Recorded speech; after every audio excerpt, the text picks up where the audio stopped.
Assalamualaikum warahmatullahi wabarakatuh. Ketemu lagi dengan saya Agus Sandika dari Bekasi. Kali ini kita akan membahas tentang pembelajaran bawah sadar. Pembelajaran bawah sadar terjadi tanpa kesadaran yang aktif atau pengamatan langsung. Informasi atau pengalaman yang diproses secara bawah sadar dapat mempengaruhi perilaku, pemikiran, dan emosi seseorang tanpa disadari oleh individu tersebut. Pikiran bawah sadar memiliki kapasitas menyimpan informasi dan pengalaman yang telah dialami sepanjang hidup, bahkan individu tidak menyadari atau mengingatnya secara sadar. Informasi ini dapat mempengaruhi keyakinan, preferensi, sikap individu seseorang.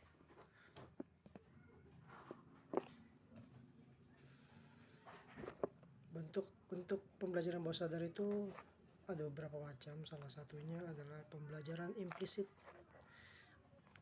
Pembelajaran implisit itu terjadi ketika seseorang memperoleh pengetahuan atau keterampilan tanpa disadari melalui pengalaman atau paparan yang berulang-ulang. Sebagai contoh, ketika kita di lampu merah, kita melihat ada pengamen menyanyikan sebuah lagu yang tidak pernah diciptakan oleh orang lain atau tidak pernah kita dengar di dalam aplikasi-aplikasi musik gitu. Tapi tiba-tiba karena setiap hari kita mendengarnya, akhirnya kita hafal gitu kan. Itulah pembelajaran jenis implisit. Lalu ada pembentukan asosiasi. Pikiran bawah sadar dapat membentuk asosiasi secara stimulus tertentu. Stimulus dengan stimulus respon emosional atau perilaku tanpa kesadaran. Sebagai contoh, seorang anak kecil dapat berkata umpatan makian kepada seseorang itu karena respon yang stimulus respon tersebut tanpa dia sadari. Sebenarnya pembentukan asosiasi itu membangun stimulus respon tersebut. Yang selanjutnya ada pembelajaran melalui imitasi.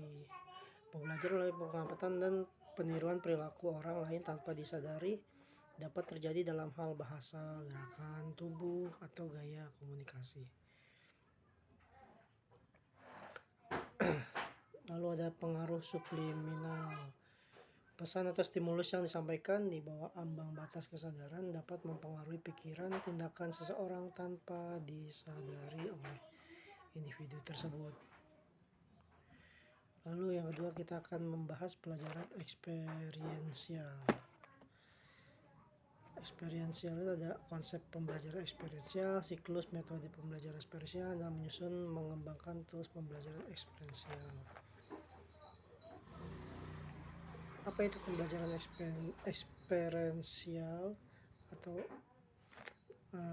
yaitu pembelajaran eksperiensial dirancang melibatkan emosi serta meningkatkan pengetahuan dan keterampilan, memainkan peran aktif dalam proses pembelajaran, menyebabkan peserta mengalami kepuasan yang lebih besar dalam pembelajaran. Pembelajaran eksperiensial melibatkan pemikiran kritis, pemecahan masalah, dan pengambilan keputusan lebih dari sekadar pemaparan teori. Adanya simulasi pengalaman langsung membantu mempertahankan konsep-konsep teori tersebut. Prinsip-prinsip. Ada beberapa prinsip pembelajaran eksperiensial. Pembelajaran signifikan terjadi ketika materi pelajaran relevan dengan minat peserta.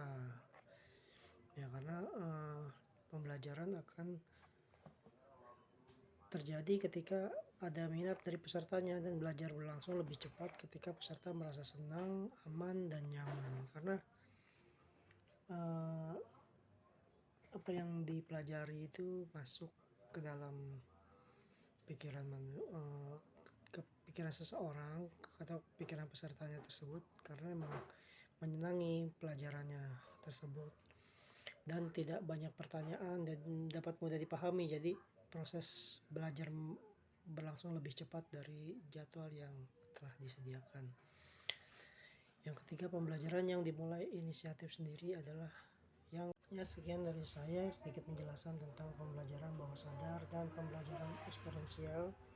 Sedikit lebih dan kurangnya mohon dibukakan pintu maaf yang seluas-luasnya. Akhirul kalam, kita akhiri pelajaran singkat hari ini, pemaparan hari ini. Semoga kita bisa berjumpa lagi di lain kesempatan. Terima kasih. Assalamualaikum warahmatullahi wabarakatuh.